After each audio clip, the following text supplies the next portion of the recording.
Previously on Rwendo the Journey. Judge Express icheche panze aizari zita rangu nonzi Mark Ngwazi.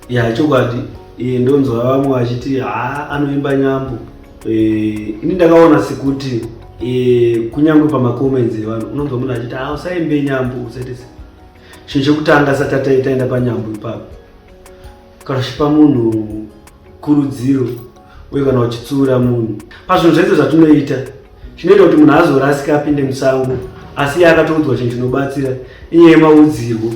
Kana uchitsura munhu unofanira kunge nerudo. Chinoita kuti vanhu vazhinji varasike asi iwe une idea. Inyaya yematauriro aunoita idea yako kuti hauna rudo. Unozati munhu achikutsura kana kuti achikugadzirisa unotanga kuona rudo chinhu chekutanga. Ndi unoona kuti chokwadi unofanira kudai.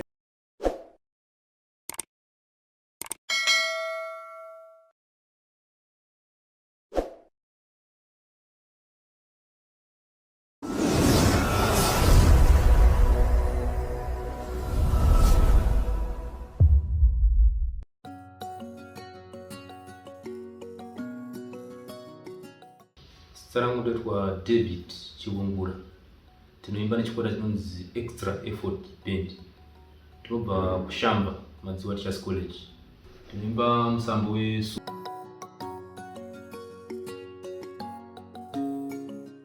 ndakatanga zvemusic ndifunga gore ra 2007. Mushini mimi ndasangana mukoma Simon Mutambi kuBeatrice. Ndangofara zvokunoona vachiridza zvezvi. Semunhu anga jero aidawo zvemusic panyama yangu. Ndainoona vachiridza vachiresa vachita sei. Musi ndatoti ngumu. Chipondipaika mukana ndimbotamba navakomana. Adenza zenya handishaiwana ndokunda. Zvakanzi naiwo it's okay. Seshina navakomana. Ndakaseshina navo handichikundikana mabacho but shungu dzanga dziripo. Ndakavata almost 6 months ndichikuseshina navakoma Simon Mutambi ndisingaende kushow. Musi ndobva nditi deep nhasi ndoda kuenda newe kushow. Ndakashanda navo more than 4 years ndichishanda navo. Ndashanda navakoma Simon Mutambi ndakazofunga ndakati dzimwe dzenguva mukushaya kwatikuita ndikuidza rega ndimbochinja bendi. Ndopa ndakazoenda kuBarura Express ndakaridza namukoma Tendai namukoma Mugendembo. Kuona ndiri big vocalist ndiri dancer futi. Ndomwe ndakashanda zvekuma 2 years navo. Zvinhu zvaita sezvinotiomei ndafunga zvakare ndakati ndingai ndichinje futi bendi dzimwe dzenguva bendi randikushandira pamunyaya yekuti diki. Ndikaenda kune bendi hombe ndokona kuita setamari. Ndopa ndakachinja bendi ndoenda kuMukoma Sulu. Mukoma Sulu ndakapinda ndiri big vocalist ndiri dancer futi. Ndakashanda navo almost 8 months ndichishanda tese. Ndashanda tese kudaro ini pfungwa dzangu dzanziri panhau kuti ndoda kuita bendi rangu. Ndikaita bendi rangu zvinhu zvangu zvokunoita sekufamba zvakanaka. Ndova pane shungu dzangu. Saka ndashanda namukoma Sulu. Takashanda tuva zvakanaka ndiva pasina na problem. Ndobva ndazoitawo mukana wekuti rega nditsvage basa rimwe risiri remagitari. Ndakawana basa rimwe risiri remagitari ndozokwanisa kuzvidza magitari ndichiwana mari kubva kubasa iroro. Ndopa ndakawana basa wandoshanda pari zvino rinonzi Madziwa Teachers College. Ndasvika ikoko ndatanga kushanda pfungwa dzangu dzanziri pakuti chinjandoda ini muupenyu hwangu magitari. Zvimwe zvese izvi imba kana mota ndoda kuridza magitari. Ndakatanga kurekodha 3 matrack. Ndakarekodha kuAlema studio kwamukoma Alec Machiso. Ndakatoronga riri Rwendo. Ndakaenda ikoko kwamukoma Alec Machiso ndikanotaura navo ndikati mundara ndikumbirawo ndimborekodha. Shuwa havana kuoma mwoyo vakandonditi ndopota uchirekodha mahara unongotaimirawo kana kusiri busy upota uchirekodha tiona zvinobuda sei. Ndarekodha 3 matracks. Rekutanga pamatrack rainzi chenjera kuda Rombo. Kuita second rainzi vana vangu. Rechi3 rainzi kurarama mukana. Ndarekodha ubva murereni ndakavaratidza mundanda rekodha zvanzi saka uchaita sei naubva muna kuziva rina kuzara rine 3 matrix ndakati apari zvino regai ndimboenda naro ZBC ndiona kuti nyika inonditambira zvakaita sei. Kunga 3 matrix akarira mastation ese akarira but vanhu vaikombelana mai kuti munhu band rake riri kupi aite malive shows sei nemasongs akangori 3 chete ndovadasa futi effort takati ndodzokera futi kuna mudhara tinotaura navo obva pana kufanira kuita 6 masongs ndadzoka kuna mudhara aliki macheso tasvika ukuenda taura futi kuti mudhara batsirei mudhara kana mudhara andokubatsira izvi shungu dzako chete ndarekodha mamuti 3 matrix akazoda abva mwana muri kwane 6 masongs akwana 6 ndavaudza mudhara masongs angu akwana 6 kwanza una kurekodha unorekodha makutari but tatisaona kuti hauna band 1 2 hauna zvekushandisa saka unoridza sei makutari acho ndakagara pasi kati mudhara mashoko andiudza mashoko makuru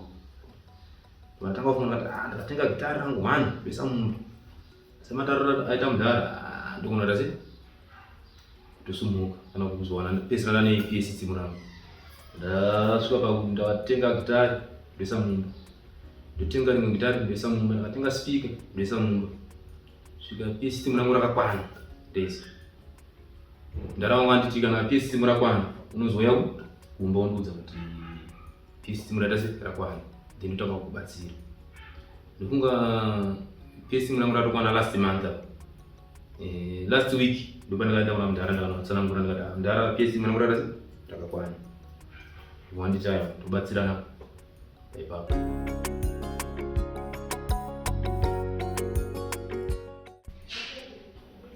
Vanhu vakandi-inspire kuti nyanyofarira magitari stereki zvakanyanya nokutanga ndi Simon Mutambi.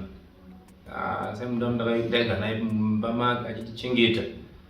Dzimwe dzenguva ndatasatofarira magitari ndichitombotiza ndaifarira kutamba sinuka tiza ndombonda kusinuka uya uyedzera mabhora ese sinuka mukati handi kumagitari zvikandakuona kuti zvinhu zvinonakidza izvi mushure menge zvinhu ndaitadza kuita ndakuita se handidzidzisa ndakuita se ndakuzvigona ndiye munhu wekutanga kaninspire. Munhu wechitu ndimudhara baba Shero akaninspire because pandairekodha music yangu mudhara vaizoteerera ndisipo zvizvi but ivo vaisandiudza mani munhu aizondiudza ndiproducer anenge andirekodha anova Aron Tom ndiye aizonditi mudhara akateerera kubva murangu handiti zvakati saka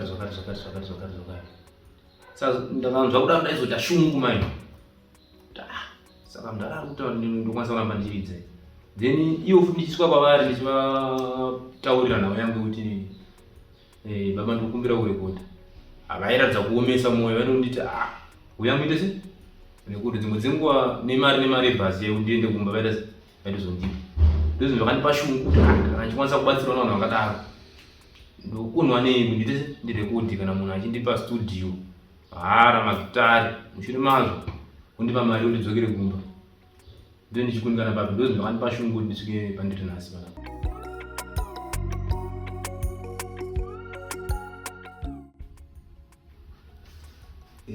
Ndakarekodha kubva muri kutanga ndaiva nematracks 3 andambotaura kuti chenjera kuita Rombe vana vangu second track third one rainzi kurarama mukana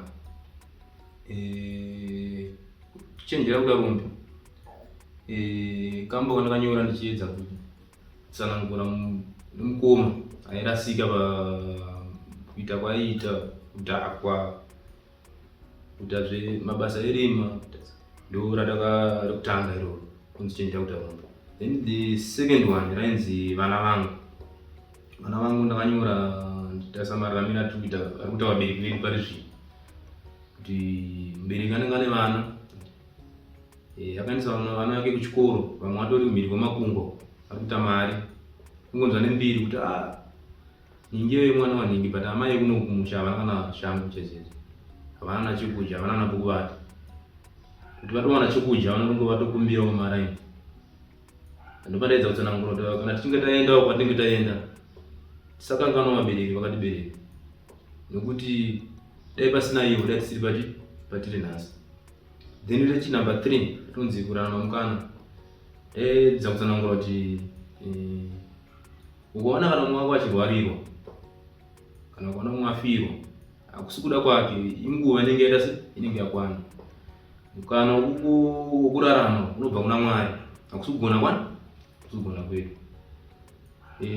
Pamwe pacho unoona tofa usina kana kumborwara, unoona pamwenza sokuti unoona kushaika kubudikidza netsaona.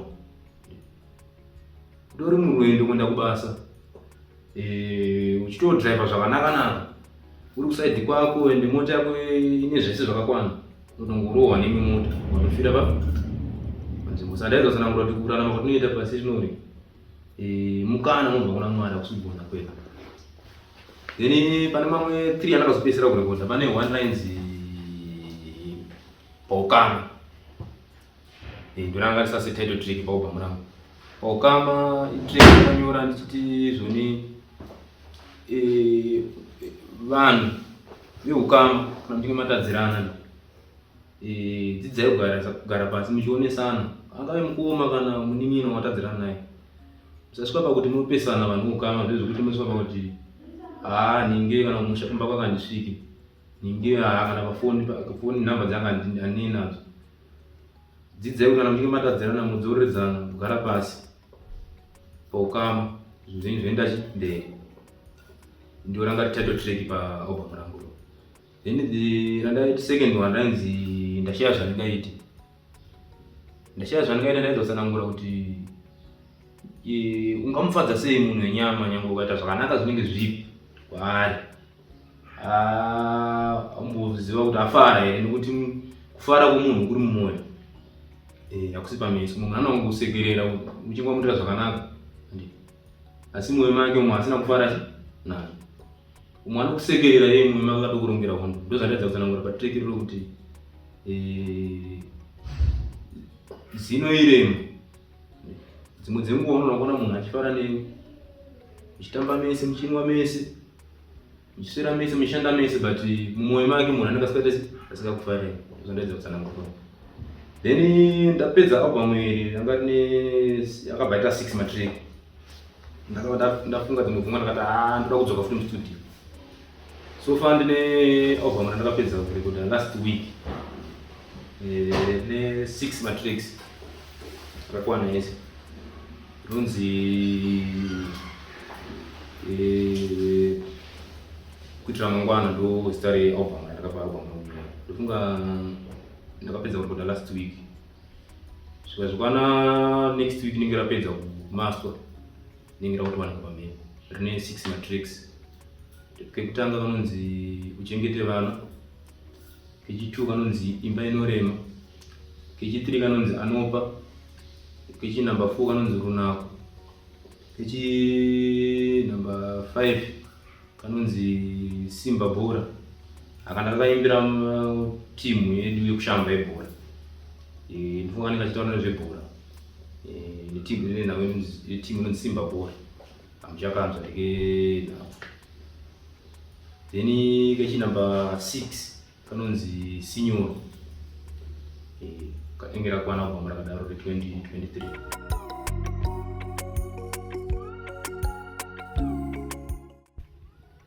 So far album rangu retest ndine 2 matracks andikuita collab nevamwe maartist. Rekutanga ronzi runako ndikutana Romeo Gasa Simbi Hombe, ndovandu kupicture naye pa album song hiyo. Then the second one ronzi anopa, to feature na Mark Ngwazi pa song hiyo. Inenge ina shiga futi foma kutakataka chanta wananga aripa pa track hiyo. Pamberi apo ndi shungu dzangu, pamwe munhu ndichishuvira ndinenge ndichita naye collab, ndimukoma Simon Mutandi, ndo mwandakafa. ndo pane shungu dzangu kuti nomboimba nawo songwani tomboona kuti sound inenge yakabuda sei uye mafans anozotambira sei. Ndo pane shungu dzangu dzakanyangwanisa kudai ndakwanisa kumboficha wana mukomasa mutambi kana one track.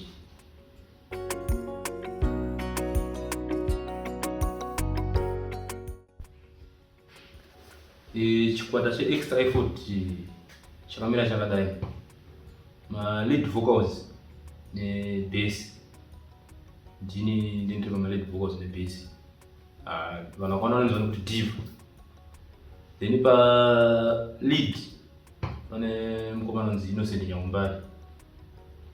Toenda pa-main rhythm pana anonzi Levison People, ndiye anodza main rhythm. Toenda pa-sub rhythm pane mukomana unonzi Diva zvakare anosazita wangu Pendi, ndiye anodza ma-sub rhythm. Koita drumist anonzi O9, vakawanda vanomuziva. Utaimbobata ane chikwata chekubata nacho chenjera maboys, vakawanda vanomuziva mukomana ndozvo. Then pama-dancers ndine one pana anotamba anonzi Fidelis, vakawanda vanomuziva nokuti Gogo, ndaimboshanda naye kwaSimon Mutambi.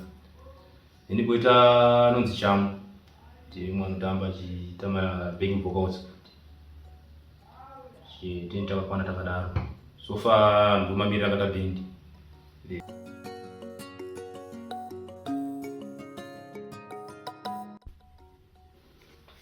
Pane mashows andakaita, pane show one andisakakangana. Show iyi takaita Rwendo Mirend, inonzi pa Mirend.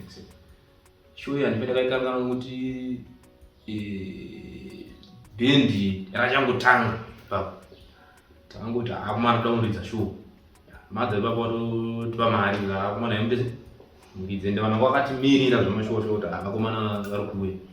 Tasvika papai tanonoridza ini wacho daitotya mudzidzo bendi zvobuda ira, but ndakanogara nechekumhiri so ndida kuona kuti apana anosimudza iri magitara. Magitara atakaburira apana varidza sound check one song ndakatonzwa ndakati panapa ndatanga kuwana confidence ndakati magitara eda kuti asi kurira zvakanaka. Show handikangana, handitarisa kuti ndikasimudze chaunga semasungira kata chaunga papa. Takuda kutoenda vanhu vakatanga kuramba zvikwanza aiwa mutandire imwe show kwanga taenda kwanzi kuSwatodzi kumberi. Kwanza mana wamunoenda rambe muchiridza panapa. Vanhu vakafara, mota yakuda kuti ifambe so takuda kuenda, mota yakatadza kufamba nevanhu. Show iyo handipenda kaikangana ende so far ndasangana neshow yakadaro kuti indaitotya, but vanhu vanotozozviona kuti ndiri kutya. Ndaitongoti vakomana ava vakarongeka, but ndini panyama yangu ndaitotya kuti nhasi ndinetsangana nemafans. Ndipenda kakagama show iyo.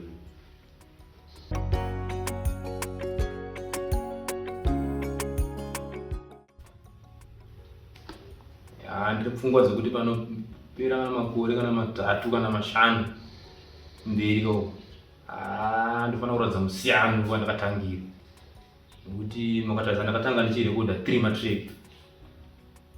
So far ndakwanisa kurekodha album rese rakakwana kawanda. Instrument ndanaro rekwirire kuti ndokwanisa kunohaya ndakatenga instrument ndanaro. Saka ndikutoratidza kuti panopera 5 years tofanira kuratidza mutsauko kubva patabva kumashure even kana pamusic yedu anenge tichirekodha. Tinopromisa kuti pamakore anotevera pa tichikwanisa kuita mavideos emasongo edu yakare. Zvichienda zvichingodaro tichiita futi mavideos emasongo edu manyowani tichibuditsa ipapo. Ndopromisa kuti zvicharatidza musiyano pazviri nhasi.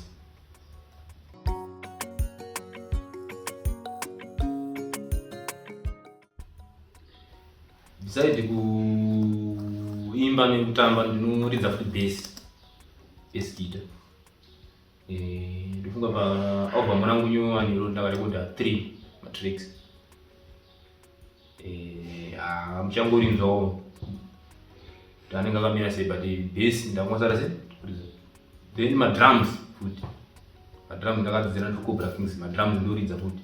Pakurekodha ndorekodha ndega nemadrums nguva zhinji. Ndogona kusawo kana 3 matracks, then mamwe ndopawo drumist kuti sound yangu ite sei isiyaniwo. ndiko zvimwe zvandoita futi besides kuimba nekutamba.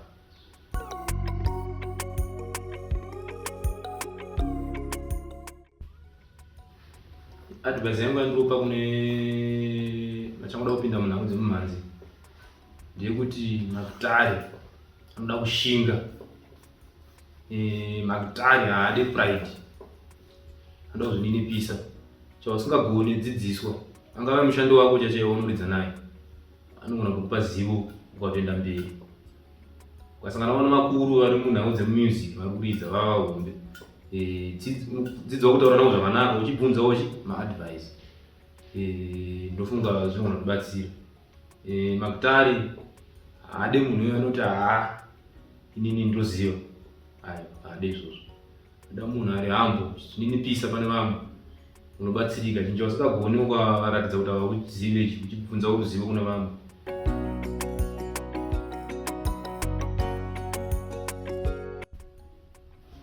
Music extra effort mungaida kuiwana inowanika paYouTube, unonyora kuti David Chivungura and the extra effort, unowana music yedu yese inowanika ipapo. Ini kana mukada kutibhuka mashows, sapa mashows tikuita kuridza michato, ngava mafunctions, mabirthday party, maholidays, tiripo. Namba dzangu ndinoti 0776 048 268. Then pa Facebook tinowanika futi zvakare ipapo. Facebook page rangu rinenge ranzi David Chivungura and the extra effort band, undiwana futi ipapo.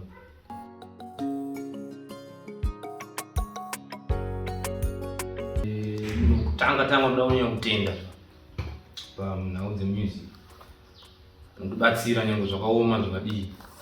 Pana munhu anonzi boka dzawanda. Munhu ndinoti Mwari ngamuropafadze, ndiye mumwe anondibatsira nemari dzimwe dzandokwanisa kuenda kustudio nadzo, dzimwe mari chadzo dzandokwanisa kufambira music yangu panenge pakanganisika. Ndaradi anondibatsira. Ndisingakanganwa kutenda mudzimai wangu. Hapana musha unovakwa usina mai. Ndotenda mudzimai wangu nemari dzimwe dzandotora ndichishandisa kutenga magitari, dzimwe dzandotora ndichienda kustudio, itori mari yekutoti iye anenge akatoitarisira kuti ndoda kuishanda chakati, but anonditi itai zvemusic. Then ndozotenda mafans vese vanotisapota vese kuti rambai makashinga, ndisusu hatisi kutozodzoka kumashure, toramba tichirekodha. Pasina inini hapana chinombofamba. Ndotenda futi vashamarari vese mastation ese akawanda, na Mr. Ndundu Chikara, KB vakawanda. Ndovanota kuti zviende mberi, ndovanokwanisa kuti play na music yedu kuti kwanise kutenderera pasi rose. Ndinokutenda mese akadaro.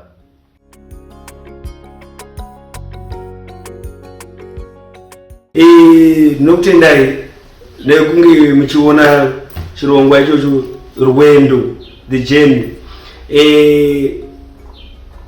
TV irikupedza masports, ngatisapotei nekusubscribe paYouTube, please ndikukumbirawo. Ndikutendai vatsigiri mese nokuona channel yedu inzi Rwendo the Journey. Please musakanganwe kusubscribe channel iyi, subscribe. Then musakanganwe kusubscribe futi YouTube channel yedu David Chivungura the extra effort. Ndokutendai mese nokuona